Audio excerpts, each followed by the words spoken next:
There's an inherent fascination in why art drives us.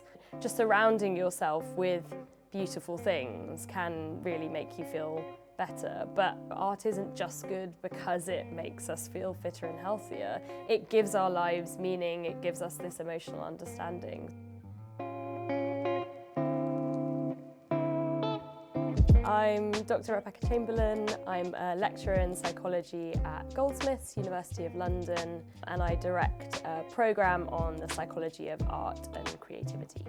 People have been asking the question sort of, what is beauty, for thousands of years, but it's only really in the last 30 years that neuroscientists have been interested in this question. And that's because the technology for looking at the brain only really developed in the later part of the 20th century. But naturally, as soon as we had those technologies, it made sense to also ask, how does the brain understand or calculate beauty and value and how we respond aesthetically to artworks, but also to things in our environment. Some of the theories around why art emerged in our early human ancestors is really about kind of social bonding and communication and giving people a shared narrative. And I think those kinds of explanations also hold today, but we can take this kind of scientific lens and actually ask, does this work? Why do people go to the gallery? What benefits does it give them? How does it change your outlook on life? What kind of transformations occur when we experience art? I think it's a really fundamental human activity, and taking the scientific lens to it gives us a really interesting, fresh perspective. One big debate in our field is really, is the experience of an artwork similar to or different from having sex or eating food? And we see that there are some similarities, like that feeling of reward and pleasure, like those regions of the brain tend to sort of overlap in those experiences. But what we see in the experience of artwork often tends to be kind of higher level emotional engagement, often the holding of conflicting emotions together.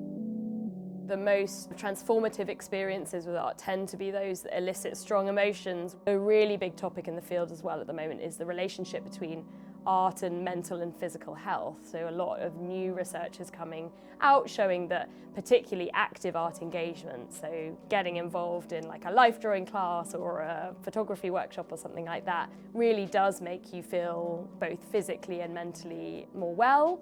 And so we can again start to think about, well, what is going on there? Like, what is it about engaging in these arts activities that is bringing about these changes? One really interesting way of seeing how people experience an artwork is by tracking their eye movements. This gives us a really nice dynamic impression of someone's art viewing experience, and we can look at how people behave in the gallery environment very naturalistically in this way, because we're not interfering with their viewing process by asking them questions. We can just look at what parts of the artwork they're paying attention to. And we see interesting differences in eye movement patterns based on how much expertise you have, how familiar you are with the artwork. Art can give us benefits on multiple levels, but there's this sort of emotional engagement where experiencing an artwork and tapping into the artist's intended emotional message can help you to understand a bit more about yourself and have that kind of human connection. It can also happen on an intellectual level, so the artist could be explaining something or bringing to light something that you hadn't really thought about before. And then there's just the benefit of beauty. Even if we lay aside like the intellectual component and the emotional component, just surrounding yourself with beautiful things can really make you feel better. I think the evidence is really mounting that the arts are good for our physical and mental well-being, but I think more broadly it's just a really important way of communicating and giving ourselves a sense of shared meaning. Art isn't just good because it makes us feel fitter and healthier. It gives our lives meaning, it gives us this emotional understanding.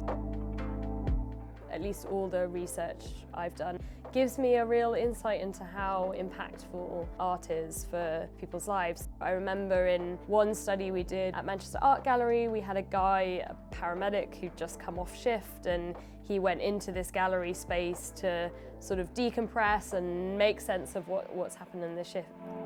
We're very lucky in the UK to have these free cultural spaces that are really a sanctuary for people to process whatever is going on in their lives. I think in that sense they're really critical, and engaging in sort of creative behaviours is so valuable to understanding ourselves and also creating a bit of headspace from the chaotic world.